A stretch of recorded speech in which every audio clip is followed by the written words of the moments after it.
হেদায়েত কেন হারিয়ে যায়? আল্লাহ তাআলা কেবল তার বাছাইকৃত বান্দাদেরই হেদায়েত দান করেন। হেদায়েত আল্লাহ তাআলার অনুগ্রহ। হেদায়েত পাওয়ার পর তা ধরে রাখা আমাদের দায়িত্ব।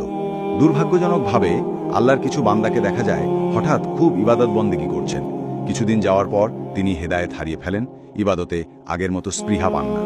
এর উল্লেখযোগ্য কিছু কারণ নিম্নরূপ। ১. ফিতনা।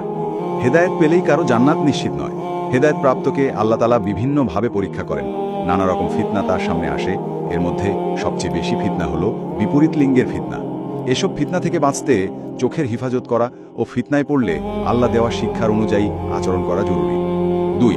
দিনদারদের সান্নিধ্যে না থাকা। অনেকে হেদায়েত পাওয়ার পর ব্যক্তি জীবনে কেবল নামাজকে ধরে রাখেন, ইসলামের ফরজ জ্ঞানার্জনের চেষ্টা করেন না, দিনী মজলিসগুলোতে যান না, আলেমদের সাথে থাকেন না।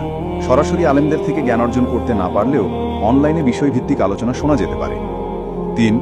সঠিক পদ্ধতিতে জ্ঞান অর্জন না করা। সদ্য হিদায়তপ্রাপ্ত অনেককে দেখা যায় ইসলামের মৌলিক বিষয়গুলো বাদ দিয়ে অনেক গভীর বা ইখতিলাফি বিষয় নিয়ে পড়ে আছেন, যেগুলো সম্পর্কে তার প্রাথমিক জ্ঞান নেই। কেউ হয়তো নাস্তিকদের সাথে তর্কে জড়াচ্ছে, কেউ বা শিয়ার আফেজিদের নিয়ে পড়াশোনা করে বিভ্রান্ত হচ্ছে। অথচ প্রত্যেকের জন্য জরুরি হলো দ্বীনের মৌলিক বিষয় যেমন ঈমান, আকীদা, সালাত, পবিত্রতা, কোরআন, হাদিস, আখলাক ইত্যাদি বিষয়ে জ্ঞান অর্জন করা। ৪. অহংকার করা। অনেকেই হেদায়েত পেয়ে অহংকারী হয়ে ওঠেন, অন্য মুসলিম ভাইবোনকে তুচ্ছ-তাচ্ছিল্য করেন। পোশাক, চলাফেরা, গুনাহ কিংবা ইবাদতের দৈন্যতা নিয়ে তাদের সমালোচনা করেন, খাটো চোখে দেখেন, জাহান্নামী বলে কটাক্ষ করেন। কে হাফ প্যান্ট পরে মসজিদে এলো, কে কানে দুল পরে মসজিদে এলো, কার হিজাব পরিপূর্ণ না ইত্যাদি দোষ ত্রুটি ধরা শুরু করেন। এতেও হেদায়েত হারিয়ে যায়। ৫. দুয়া না করা। অনেকেই ভাবেন হেদায়েত চিরস্থায়ী, কিন্তু আল্লাহ তাআলা পবিত্র কোরআনে দুয়া শিখিয়েছেন, রাব্বানা লা তুজিগ কুলুবানা বাদা ইজ হাদাইতানা ওয়া হাবলানা মিন লাদুনকা রাহমাতান ইন্নাকা আনতাল ওয়াহাব। অর্থ, হে আমাদের প্রতিপালক, হেদায়েত দেওয়ার পর আমাদের অন্তরকে পুনরায় বাঁকা করে দেবেন না এবং আমাদেরকে আপনার পক্ষ থেকে রহমত দান করুন, নিশ্চয়ই আপনি মহাদাতা।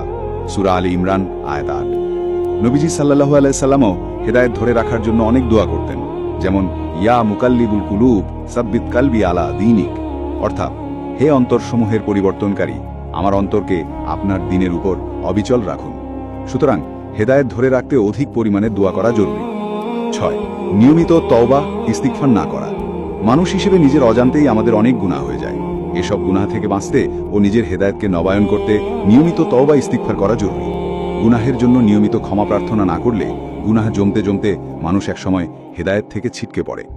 হারিকেনের মৃত আলোককে যেমন বাতাস থেকে রক্ষা করতে হয়, চিমনির ভিতর অনেক যত্নে আগলে রাখতে হয়, তেমনি হেদায়েত ধরে রাখতেও এর যত্ন ও পরিচর্যা করা জরুরি।